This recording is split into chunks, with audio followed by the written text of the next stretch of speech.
ಎಲ್ಲ ಹಬ್ಬಗಳು ಮತ್ತು ವಿಶೇಷ ಸಂದರ್ಭಗಳಲ್ಲಿ ಮಾಡುವ ಸಾಂಪ್ರದಾಯಿಕ ಬೇಳೆ ಹೋಳಿಗೆ ಮತ್ತು ಹೂರ್ಣದ ಸಾರು ಮಾಡೋ ರೆಸಿಪಿ ನಿಮ್ಮ ಮುಂದೆ ತಂದಿದ್ದೀನಿ. ನಮಸ್ಕಾರ ವೀಕ್ಷಕರಿಗೆ, ಶರ್ಮಾಸ್ ಕಿಚನ್ಗೆ ಸ್ವಾಗತ ಸುಸ್ವಾಗತ. ಬೇಕಾಗುವ ಸಾಮಗ್ರಿಗಳು: ತೊಗರಿಬೇಳೆ 300 ml ಲೋಟದಲ್ಲಿ 1 ಲೋಟ, ತೆಂಗಿನಕಾಯಿ ಮೀಡಿಯಮ್ದು 1, ಬೆಲ್ಲ, ಚಿರೋಟಿ ರವೆ 1.5 ಲೋಟ, ಅರಿಶಿನ, ಪುಡಿ ಉಪ್ಪು, ಏಲಕ್ಕಿ ಪುಡಿ, ಅಡಿಗೆ ಎಣ್ಣೆ, ತುಪ್ಪ, ಸಾರಿನ ಪುಡಿ, ಕಲ್ಲುಪ್ಪು, ಹುಣಸೆಹಣ್ಣಿನ ರಸ, ಹಸಿ ಕೊಬ್ಬರಿ ಅಥವಾ ಕೊಬ್ಬರಿ ಹಿಂಡಿದ ಹಾಲು, ಕರಿಬೇವು, ಕೊತ್ತಂಬರಿ ಸೊಪ್ಪು, ಸಾಸಿವೆ, ಇಂಗು. ಮೊದಲಿಗೆ ಒಂದು ಪಾತ್ರೆ ಒಲೆ ಮೇಲಿಟ್ಟು ಸ್ಟವ್ ಅಂಟಿಸಿ. ಅಂದಾಜು ಬೇಳೆ ಬೇಯಿಸಕ್ಕೆ ಬೇಕಾಗೋ ಅಷ್ಟು ನೀರು ಹಾಕಿ. ನೀರು ಮರಳಲಿ. ಈಗ ನೀವು ಬೇಳೆ ಎಲ್ಲ ಕ್ಲೀನ್ ಮಾಡಿ ಒಂದು ಬೌಲ್ಗೆ ಹಾಕ್ಕೊಂಡು ಬೇಳೆನ ಸತಿ ತೊಳೆದು ಮರಳ್ತಾ ಇರೋ ನೀರೊಳಗೆ ಹಾಕಿ ಸ್ವಲ್ಪ ತುಪ್ಪ, ಅರಿಶಿನ ಹಾಕಿ ಆಗಾಗ ಕಲಕ್ತಾ ಇರಬೇಕು. ಇಲ್ದಿರ ಇದ್ದರೆ ಉಕ್ಕು ಬರುತ್ತೆ. ನಾವು ಉಪಯೋಗಿಸೋ ಬೇಳೆ ಕ್ವಾಂಟಿಟಿ ಮತ್ತು ನೀರಿನ ಪ್ರಮಾಣದ ಮೇಲೆ ಬೇಳೆ ಬೇಯಿಸೋ ಟೈಮು ಅವಲಂಬಿತವಾಗಿರುತ್ತೆ. ಅದಕ್ಕೆ ಬೇಳೆ ಬೇಯಿಸೋಕ್ಕೆ ಇಷ್ಟು ಟೈಮ್ ಆಗುತ್ತೆ ಅಂತ ಹೇಳಿಲ್ಲ. ಬೇಳೆ ಕುದೀತಾ ಇರಲಿ. ಈಗ ಕಣಿಕ ರೆಡಿ ಮಾಡೋಣ. ನಾವು 1.5 ಲೋಟದಷ್ಟು ಚಿರೋಟಿ ರವೆ ಹಾಕಿ, ಚಿರೋಟಿ ರವೆನೆಲ್ಲ ಜರಡಿ ಹಿಡಿದು ಕ್ಲೀನ್ ಮಾಡಿ ಒಂದು ಬೌಲ್ಗೆ ಹಾಕ್ಕೊಳ್ಳಿ. ಅದಕ್ಕೆ ಸ್ವಲ್ಪ ಅರಿಶಿನ, ಉಪ್ಪು, ಎಣ್ಣೆ ಹಾಕಿ ಎಲ್ಲ ಬೆರೆಸಿ ಸ್ವಲ್ಪ ಸ್ವಲ್ಪ ನೀರು ಹಾಕಿ ಚಪಾತಿ ಹಿಟ್ಟಿಗಿಂತ ಮೆತ್ತಗೆ ನೋಡಿ ಈ ಹದಕ್ಕೆ ಕಲಸಿ ಅದರ ಮೇಲೆ ಎಣ್ಣೆ ಹಾಕಿ ಎಲ್ಲ ಎಣ್ಣೆ ಸವರಿ ಮುಚ್ಚಿಡಿ. ಎಣ್ಣೆ ಹಾಕೋದ್ರಿಂದ ಹಿಟ್ಟು ಆರೋಗಲ್ಲ. ಇದು 2 ರಿಂದ 2.5 ಗಂಟೆ ಕಾಲ ನೆಂದು ಮೆತ್ತಗಾಗಬೇಕು. ನೋಡಿ, ಬೇಳೆ ಇನ್ನೂ ಕಾಯ್ದೆ, ಇನ್ನೂ 1-2 ನಿಮಿಷ ಆಗುತ್ತೆ. ಇವಾಗ ತೆಂಗಿನಕಾಯಿ ಒಡೆದು ಎಲ್ಲ ತುರಿದು ಇಟ್ಕೊಳ್ಳಿ. ನೋಡಿ, ಈಗ ಬೇಳೆ ಒಡೆಯೋಕ್ಕೆ ಪ್ರಾರಂಭ ಆಗಿದೆ. ಇವಾಗ ಪ್ಲೇಟ್ ಮುಚ್ಚಿ ಸ್ಟವ್ ಆಫ್ ಮಾಡಿ 6 ರಿಂದ 8 ನಿಮಿಷ ಬಿಟ್ಬಿಟ್ರೆ ಬೇಳೆ ಒಡೆಯುತ್ತೆ. ಈಗ ಬೆಲ್ಲ ಕರಗಿಸ್ಕೊಳ್ಳೋಣ. ನಾವು ಬೇಳೆ ಅಳೆದಿರೋ ಲೋಟದಲ್ಲಿ 1.5 ಲೋಟದಷ್ಟು ಬೆಲ್ಲ, 1.5 ಲೋಟದಷ್ಟು ಚಿರೋಟಿ ರವೆ ಬೆಲ್ಲ ಎರಡೂ ಒಂದೇ ಕ್ವಾಂಟಿಟಿ ಇರುತ್ತೆ. ಬೆಲ್ಲನ ಪಾತ್ರೆಗೆ ಹಾಕ್ಕೊಳ್ಳಿ. ಬೆಲ್ಲ ಕರಗೋಷ್ಟು ನೀರು ಹಾಕಿ ಕಾಯಕ್ಕಿಡಿ. ಆಗ ಕಲಕ್ತಾ ಇರಬೇಕು, ಇಲ್ದಿರ ಇದ್ರೆ ಸೀದೋಗುತ್ತೆ. ಬೆಲ್ಲ ಕರಗ್ತಾ ಇರಲಿ. ಈಗ 6 ನಿಮಿಷ ಆಗಿದೆ. ನೋಡಿ, ಬೇಳೆ ಎಲ್ಲ ಒಡೆದು ಚೆನ್ನಾಗಿ ಕಟ್ಬಿಟ್ಟಿದೆ. ಜರಡಿಯಿಂದ ಬೇಳೆನೆಲ್ಲ ಶೋಧಿಸಿಟ್ಕೊಳ್ಳಿ. ನೋಡಿ, ಬೆಲ್ಲ ಎಲ್ಲ ಕರಗಿದೆ. ಸಣ್ಣ ಜರಡಿಯಿಂದ ಬೆಲ್ಲದ ನೀರಿನ ಬೇಳೆ ಪಾತ್ರೆಗೆ ಶೋಧಿಸ್ಕೊಳ್ಳಿ. ಅದನ್ನು ಒಲೆ ಮೇಲೆ ಇಟ್ಟು ಸ್ಟವ್ ಅಂಟಿಸಿ. 4 ರಿಂದ 5 ನಿಮಿಷ ಕುದಿಯೋ ಅಷ್ಟರಲ್ಲಿ ನೋಡಿ ಈ ಥರ ಗೆಜ್ಜೆ ಕುದಿ ಬರುತ್ತೆ. ಗೆಜ್ಜೆ ಕುದಿ ಬಂದಾಗ ಜರಡಿಲಿರೋ ಬೇಳೆ ಹಾಕಿ ಕಲಕಿ 1-2 ನಿಮಿಷ ಕಲಕ್ತಾ ಬೆಲ್ಲದ ನೀರಲ್ಲಿ ಬೇಳೆ ಬೇಯಿಸಿ. ನಂತರ ಅದಕ್ಕೆ ತುರಿದ ಕೊಬ್ಬರಿ ಹಾಕಿ ಕಲಕ್ತಾ ಇರಿ. ಕೈ ಬಿಟ್ಟರೆ ತಳ ಸೀದೋಗುತ್ತೆ. ಕಲಕ್ತಾ ಬೇಳೆ, ಕಾಯಿ ತುರಿ ಬೆಲ್ಲದ ನೀರಲ್ಲಿ ಚೆನ್ನಾಗಿ ಬೆರೆಸ್ಕೋಬೇಕು. ನೋಡಿ, ಈಗ ಹದವಾಗಿದೆ. ಬೆಲ್ಲ, ಕೊಬ್ಬರಿ, ನೀರು ಇಂಗೋಗಿದೆ. ಸ್ವಲ್ಪ ಏಲಕ್ಕಿ ಪುಡಿ ಹಾಕಿ 1-2 ಸಾರಿ ಚೆನ್ನಾಗಿ ಕಲಕಿ ಸ್ಟವ್ ಆಫ್ ಮಾಡಿ ಆರಕ್ಕೆ ಬಿಟ್ಬಿಡಿ. ನೋಡಿ, ಈಗ 2.5 ಗಂಟೆ ಆಗಿದೆ. ಎಲ್ಲ ಹಿಟ್ಟನ್ನು ಒಂದು ಸಾರಿ ಕಲಸಿ ಎಣ್ಣೆ ಹಾಕಿ ಈ ಥರ ಚೆನ್ನಾಗಿ ನಾದಿ ಮತ್ತು ಎಣ್ಣೆ ಸವರಿ ಮುಚ್ಚಿಡಿ. 1/2-3 ಗಂಟೆಗೆ ಕಣಿಕ ರೆಡಿ ಆಗುತ್ತೆ. ಬೇಳೆ, ಬೆಲ್ಲ, ಕೊಬ್ಬರಿ ಬೇಯಿಸಿದ್ವಲ್ಲ, ನೋಡಿ ಆರಿ ಗಟ್ಟಿಗೆ ಹದವಾಗಿ ಚೆನ್ನಾಗಿ ಬಂದಿದೆ. ಈಗ ಕಟ್ಟು ಬಗ್ಸಿಟ್ಟಿದ್ವಲ್ಲ ಪಾತ್ರೆ, ಆ ಪಾತ್ರೆ ತಗೊಂಡು ಆ ನೀರನ್ನು ಸಾರು ಮಾಡೋ ಪಾತ್ರೆಗೆ ನಿಧಾನಕ್ಕೆ ಬಗ್ಸಿ. ಈ ಥರ ಕೆಳಗಡೆ ಬೇಳೆ ಹಿಟ್ಟಿರುತ್ತೆ, ಅದನ್ನು ಆ ಹೂರ್ಣದ ಪಾತ್ರೆಗೆ ಹಾಕ್ಕೊಳ್ಳಿ. ಅಂದರೆ ಬೇಳೆ ಬೆಲ್ಲ ಬೆಂದಿರೋ ಪಾತ್ರೆಗೆ ಹಾಕಿ ಆ ಬೇಳೆ ಹಿಟ್ಟನ್ನೆಲ್ಲ ಹಾಕಿದ್ದಾದ್ಮೇಲೆ ಎಲ್ಲ ಒಂದು ಸಾರಿ ಚೆನ್ನಾಗಿ ಬೆರೆಸ್ಕೊಂಡು ಹೂರ್ಣ ರುಬ್ಕೋಬೇಕು. ನಾವು ಗ್ರೈಂಡ್ರ್ ಆನ್ ಮಾಡಿ ಸ್ವಲ್ಪ ಸ್ವಲ್ಪನೇ ಹಾಕಿ ಹೂರ್ಣ ರುಬ್ತಾ ಇದ್ದೀವಿ. ಹೂರ್ಣ ರುಬ್ಬೋವಾಗ ಯಾವುದೇ ಕಾರಣದಿಂದ ನೀರನ್ನು ಉಪಯೋಗಿಸಬಾರ್ದು. ನೀವು ಗ್ರೈಂಡ್ರ್ ಇಲ್ದಿರ ಇದ್ರೆ ಮಿಕ್ಸಿನಲ್ಲಿ ಹೂರ್ಣನ ನುಣ್ಣಗೆ ರುಬ್ಬಿಟ್ಕೊಳ್ಳಿ. ಎಲ್ಲ ಬೇಳೆನೂ ಸ್ವಲ್ಪ ಸ್ವಲ್ಪನೇ ಹಾಕಿ ಈ ಥರ ನುಣ್ಣಗೆ ರುಬ್ಬಿಟ್ಕೊಳ್ಳಿ. ಈಗ ಎಲ್ಲ ರುಬ್ಬಿ ಹೂರ್ಣ ರೆಡಿಯಾಗಿದೆ.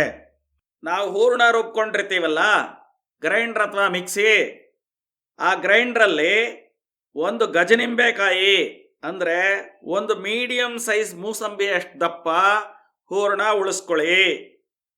ಪಾತ್ರೆಯಲ್ಲಿರೋ ಕಟ್ಟನ್ನು ಗ್ರೈಂಡರ್ಗೆ ಹಾಕಿ ಅರ್ಧದಷ್ಟು ಕಟ್ಟಿನ ಜೊತೆಯಲ್ಲಿ ಚೆನ್ನಾಗಿ ರುಬ್ಬಿ ಹೂರ್ಣ ಮತ್ತು ಕಟ್ಟು ಒಟ್ಟಿಗೆ ಚೆನ್ನಾಗಿ ಬೆರ್ಕೊಂಡ್ಮೇಲೆ ಸಾರಿನ ಪಾತ್ರೆಗೆ ಬಗ್ಗಿಸ್ಕೊಳ್ಳಿ. ಉಳಿದಿರೋ ಕಟ್ಟನ್ನು ಸ್ವಲ್ಪ ಸ್ವಲ್ಪವಾಗಿ ಗ್ರೈಂಡರ್ ಅಥವಾ ಮಿಕ್ಸಿಗೆ ಹಾಕಿ ಕ್ಲೀನ್ ಮಾಡಿ ಸಾರಿನ ಪಾತ್ರೆಗೆ ಬಗ್ಗಿಸ್ಕೊಳ್ಳಿ. ಉಳಿದಿದ್ದನ್ನೆಲ್ಲ ಸಾರಿನ ಪಾತ್ರೆಗೆ ಸೇರಿಸ್ಕೊಂಬಿಡಿ. ಈಗ ಹೂರ್ಣ ರೆಡಿಯಾಗಿದೆ.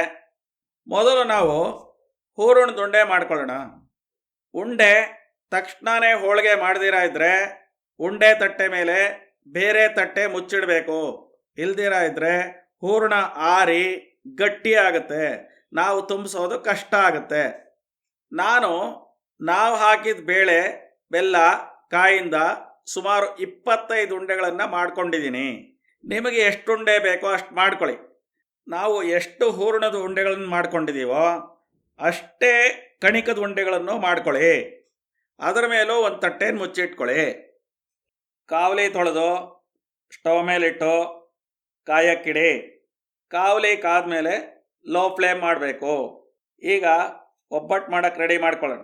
ಕೆಳಗಡೆ ಎಣ್ಣೆ ಆಗಬಾರ್ದು ಅಂತ ಒಂದು ಪೇಪರ್ ಶೀಟ್ ಹಾಕಿ ಅದರ ಮಧ್ಯೆ ಒಂದು ಮಣೆ ಇಟ್ಟು ಅದರ ಮೇಲೆ ಒಂದು ಪೇಪರ್ ಶೀಟ್ ಹಾಕಿದ್ದೀನಿ. ಅದರ ಮೇಲೆ ಅಗಲವಾದ ಬಾಳೆ ಎಲೆನ ಇಡಿ. ಬಾಳೆ ಎಲೆ ಅಷ್ಟೇ ಅಗಲದ ಒಂದು ಪ್ಲಾಸ್ಟಿಕ್ ಪೇಪರ್ ತಗೊಳ್ಳಿ. ಒಂದು ಬಟ್ಲಲ್ಲಿ ಎಣ್ಣೆ ಇಟ್ಕೊಂಡು ಬಲಗೈಯಿಂದ ಎಣ್ಣೆ ತಗೊಂಡು ಎಡಗೈಗೆ ಎಣ್ಣೆ ಹಚ್ಕೊಳ್ಳಿ. ಕಣಿಕ್ ದುಂಡೆ ತಗೊಂಡು ಕೈಯಲ್ಲಿ ಇಟ್ಕೊಂಡು ಈ ರೀತಿ ತಟ್ಕೊಳ್ಳಿ. ಹೂರಣದ ಉಂಡೆನ ಅದರ ಮಧ್ಯಭಾಗದಲ್ಲಿಡಿ. ಒಂದು ಕಡೆಯಿಂದ ಈ ರೀತಿ ಅದನ್ನು ಎಲ್ಲ ಎಳೆದು ಮುಚ್ಚಿ ಕೈಯಲ್ಲಿ ಇಟ್ಕೊಂಡು ಗುಂಡಿಗೆ ತಿರುಗಿಸಿ ಮುಚ್ಚಿರೋ ಭಾಗನ ಬಾಳೆ ಎಲೆ ಮೇಲೆ ಬರುವಂತೆ ಇಡಿ. ಅದರ ಮೇಲೆ ಸ್ವಲ್ಪ ಎಣ್ಣೆ ಹಚ್ಚಿ ಪ್ಲಾಸ್ಟಿಕ್ ಶೀಟ್ಗೆ ಎಣ್ಣೆ ಹಚ್ಚಿದ ಭಾಗನ ಉಂಡೆ ಮೇಲೆ ಇಡಿ. ಕೈಯಿಂದ ನಿಧಾನಕ್ಕೆ ಪ್ಲಾಸ್ಟಿಕ್ ಪೇಪರ್ ಮೇಲೆ ಕೈ ಆಡಿಸ್ತಾ ಬನ್ನಿ ಗುಂಡಿಗೆ. ಒಬ್ಬಟ್ಟೆಲ್ಲ ಗುಂಡಗಾಗುತ್ತೆ. ಮಗುಚೋ ಕೈಯಿಂದ ಕಾವಲಿ ಮೇಲೆ ಈ ಥರ ನಿಧಾನಕ್ಕೆ ಎಣ್ಣೆ ಹಾಕಿ ಎಣ್ಣೆನೆಲ್ಲ ಹರಡಿ ಬಾಳೆ ಎಲೆ ಮೇಲಿರೋ ಒಬ್ಬಟ್ಟು ತಗೊಂಡು ಕಾವಲಿ ಮೇಲೆ ಬಾರ್ಲಾಕಿ ಒಂದು ಅಂಚಿಂದ ನಿಧಾನಕ್ಕೆ ಬಿಡಿಸಿ ಬಾಳೆ ಎಲೆ ತೆಗೀರಿ. ಕೆಲವರು ಕಡಲೆಬೇಳೆಯಲ್ಲಿ ಮಾಡ್ತಾರೆ, ಕೆಲವರು ತೊಗರಿಬೇಳೆ ಕಡಲೆಬೇಳೆ ಬೆರೆಸಿ ಹೋಳಿಗೆ ಮಾಡ್ತಾರೆ. ಆದರೆ ತೊಗರಿಬೇಳೆ ಹೋಳಿಗೆ ಲೆವೆಲ್ಲೇ ಬೇರೆ. ನೋಡಿ, ಈಗ ಬಣ್ಣ ಬದಲಾಗ್ತಾ ಇದೆ, ಅಂದರೆ ಒಂದು ಕಡೆ ಬೆಂದಿದೆ. ಇವಾಗ ನಿಧಾನಕ್ಕೆ ಮಗಚೋಕೈಯಿಂದ ತಿರುವಾಕಿ ಎರಡೂ ಕಡೆನೂ ಚೆನ್ನಾಗಿ ಬೇಯಿಸಿ ಮಡಿಸಿ ತಟ್ಟೆಯಲ್ಲಿ ಇಟ್ಕೊಳ್ಳಿ. ಎರಡನೇ ಒಬ್ಬಟ್ಟು ಹಾಕಿದಾಗ ಸ್ಟವ್ವು ಎಷ್ಟು ಫ್ಲೇಮ್ ಬೇಕಾಗುತ್ತೋ ನೋಡಿಕೊಂಡು ಸೆಟ್ ಮಾಡ್ಕೊಳ್ಳಿ. ಇದೇ ರೀತಿ ಎಲ್ಲ ಒಬ್ಬಟ್ಟು ಮಾಡ್ಕೊಳ್ಳಿ. ತಟ್ಟೆಗೆ ಹಾಕಿದಾಗ ಒಂದರ ಮೇಲೊಂದು ಹಾಕಬೇಡಿ. ಒಂದರ ಮೇಲೊಂದು ಹಾಕಿದ್ರೆ ಬಿಸಿಗೆ ಅಂಟ್ಕೊಬಿಡುತ್ತೆ. ಹಾಗಾಗಿ ಹೋಳಿಗೆ ಚೆನ್ನಾಗಿ ಆರಬೇಕು. ಹೋಳಿಗೆ ಎರಡೂ ಕಡೆ ಬೇಯಿಸಿ ಚೆನ್ನಾಗಿ ಆರಿದ್ರೆ 3ರಿಂದ 4 ದಿನ ಇಟ್ಕೋಬಹುದು. ನೋಡಿ, ಒಂದಲ್ಲ ಎರಡಲ್ಲ, ಎಲ್ಲ ಹೋಳಿಗೆನೂ ತುಂಬ ಚೆನ್ನಾಗಿ ಬಂದಿದೆ. ಈಗ ಸಾರು ಮಾಡ್ಕೊಳ್ಳೋಣ. ಸಾರಿನ ಪಾತ್ರೆ ಒಲೆ ಮೇಲಿಟ್ಟು ಸ್ಟವ್ ಅಂಟಿಸಿ. ನಾವು ಇಲ್ಲಿ ಬಂದಿರೋ ಕಟ್ಟಿನ ಸಾರಿಗೆ ಅಂದಾಜು 2.5-2.75 ಸ್ಪೂನ್ ಸಾರಿನ ಪುಡಿನ ಒಂದು ಬಟ್ಲಿಗೆ ಹಾಕಿ ಅದಕ್ಕೆ ಸ್ವಲ್ಪ ನೀರು ಹಾಕಿ ಎಲ್ಲ ಗಂಟುಗಳಿಲ್ದಂತೆ ಚೆನ್ನಾಗಿ ಕಲಸಿ ಸಾರಿನ ಪಾತ್ರೆಗೆ ಬಗ್ಗಿಸಿ ಬಟ್ಲನ್ನ ಸಾರಿನ ಪಾತ್ರೆನಲ್ಲಿ ಅದ್ದಿ ಅದರಲ್ಲಿರೋದನ್ನೆಲ್ಲ ಸಾರಿನ ಪಾತ್ರೆಗೆ ಸೇರಿಸಿ ಬಟ್ಲಿಗೆ ಬೇಕಾದರೆ ಸ್ವಲ್ಪ ನೀರು ಹಾಕಿ ಕ್ಲೀನ್ ಮಾಡಿ ಸಾರಿನ ಪಾತ್ರೆಗೆ ಹಾಕ್ಕೊಳ್ಳಿ. ನೀವು ಸಾರು ಮಾಡಬೇಕಾದ್ರೆ ನಿಮ್ಮ ಹತ್ರ ಇರೋ ಸಾರಿನ ಪುಡಿನ ಅಂದಾಜು ಮಾಡಿ ಸಾರಿಗೆ ಈ ಥರ ಹಾಕಿ ಆಲ್ ಇನ್ ಒನ್ ಮೆಣಸಿನ ಪುಡಿ ಮಾಡೋದು ಬೇಕಾದರೆ ಐ ಬಟನ್ ಮೇಲೆ ಕ್ಲಿಕ್ ಮಾಡಿ ನೋಡಿ. ನಮ್ಮ ಮನೆಯಲ್ಲಿ ಸ್ವಲ್ಪ ಸಿಹಿ ಮೇಲಿನ ಖಾರ ತಿಂತೀವಿ, ಅದಕ್ಕೆ ಒಂದು ಹಿಡಿಗಿಂತ ಸ್ವಲ್ಪ ಕಡಿಮೆ ಪುಡಿ ಬೆಲ್ಲನ ಸಾರಿಗೆ ಹಾಕಿದ್ದೀವಿ.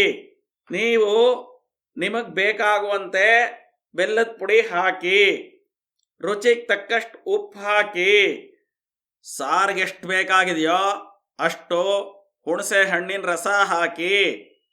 ಇನ್ನೊಂದೇನು ಅಂದರೆ, ಹಬ್ಬ ಹರಿದಿನಗಳಲ್ಲಿ ಒಬ್ಬಟ್ಟು ಸಾರು ಮಾಡೋವಾಗ ಕೆಂಪು ತರಕಾರಿ ಉಪಯೋಗಿಸಲ್ಲ, ಅದಕ್ಕೆ ನಾವು ಟೊಮೆಟೊ ಏನು ಇಲ್ಲಿ ಉಪಯೋಗಿಸಿಲ್ಲ.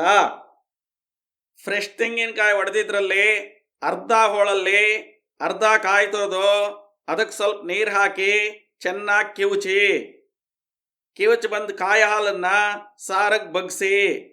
ಅಭ್ಯಾಸ ಇಲ್ಲದೆ ಇದ್ದರೆ ದೊಡ್ಡ ಕಣ್ಣಿನ ಜರಡಿಯಿಂದ ಶೋಧಿಸಿ ಸಾರಿನ ಪಾತ್ರೆಗೆ ಹಾಕಿ. ಬರೀ ಸಾರಲ್ಲಿ ಅನ್ನ ಊಟ ಮಾಡೋದಾದರೆ 7-8 ಜನಕ್ಕೆ ಸಾರು ಸಾಕಾಗುತ್ತೆ. ಸಾಂಬಾರ್ ಜೊತೆಲಿ ಊಟ ಮಾಡೋದಾದರೆ 15-20 ಜನಕ್ಕೆ ಸಾಕಾಗುತ್ತೆ. ಸಾರು ಪಾತ್ರೆಯಲ್ಲಿ ಸಾರು ಕುದಿಯಕ್ಕಿಟ್ಟ ಮೇಲೆ ಆಗಾಗ ಕಲಕ್ತಾ ಇರಬೇಕು. ಒಂದು 8-10 ನಿಮಿಷ ಚೆನ್ನಾಗಿ ಕುದಿಸಿ. ಕುದಿ ಬಂದ ಮೇಲಿಂದ ಅದು ತುಂಬ ಉಕ್ಕು ಬರುತ್ತೆ, ಆಗಾಗ ಕಲಕ್ತಾ ಇರಬೇಕು. ಕುದಿ ಬಂದಮೇಲೆ ಲೋ ಫ್ಲೇಮ್ ಮಾಡಿ ಕರಿಬೇವು ಕೊತ್ತಂಬರಿ ಸೊಪ್ಪು ಹಾಕಿ ಕುದಿಯಕ್ಕೆ ಬಿಡಿ. ಈಗ ಒಗ್ಗರಣೆ ಮಾಡೋಣ. ಬಾಣಲೆ ಒಲೆ ಮೇಲಿಟ್ಟು ಸ್ಟವ್ ಅಂಟಿಸಿ 2 ಚಮಚ ತುಪ್ಪ ಹಾಕಿ, ಕಾದ್ಮೇಲೆ ಸ್ವಲ್ಪ ಹಿಂಗೆ ಹಾಕಿ, ಸಾಸಿವೆ ಹಾಕಿ, ಎಲ್ಲ ಚಟ್ಗುಟ್ಟದ ಮೇಲೆ ಸ್ಟವ್ ಆರಿಸಿ ಒಗ್ಗರಣೆನ ನಿಧಾನಕ್ಕೆ ಸಾರಿಗೆ ಹಾಕಿ. ಇಲ್ದಿರ ಇದ್ದರೆ ಕುದಿಯೋ ಸಾರು ಕೈಗೆಲ್ಲ ಸಿಡಿಯುತ್ತೆ. ಒಂದು ಬಟ್ಲಲ್ಲಿ ಸ್ವಲ್ಪ ಸಾರು ಹಾಕಿ ರುಚಿ ನೋಡಿ. ಉಪ್ಪು ಖಾರ ಹೆಚ್ಚು ಕಡಿಮೆ ಇದ್ದರೆ ಸರಿ ಮಾಡಿ. 5-6 ನಿಮಿಷ ಕುದಿಸಿ ಸ್ಟವ್ ಆಫ್ ಮಾಡಿದ್ರೆ ಹೂರ್ಣದ ಸಾರು ರೆಡಿ. ಈಗ ಬೇಳೆ ಒಬ್ಬಟ್ಟು ಮತ್ತು ಹೂರ್ಣದ ಸಾರು ಎರಡೂ ರೆಡಿಯಾಗಿದೆ. ಈ ವಿಡಿಯೋ ಇಷ್ಟ ಆದರೆ ಲೈಕ್ ಮಾಡಿ, ಶೇರ್ ಮಾಡಿ, ಕಾಮೆಂಟ್ ಮಾಡಿ. ಈ ಥರ ಇನ್ನಷ್ಟು ವಿಡಿಯೋಗಳಿಗಾಗಿ ನಮ್ಮ ಚಾನಲ್ ಸಬ್ಸ್ಕ್ರೈಬ್ ಮಾಡಿ, ನೋಟಿಫಿಕೇಷನ್ಗಾಗಿ ಬೆಲ್ ಬಟನ್ ಒತ್ತಿ. ವಿಡಿಯೋ ನೋಡಿದ್ದಕ್ಕಾಗಿ ತುಂಬ ಹೃದಯದ ಧನ್ಯವಾದಗಳು.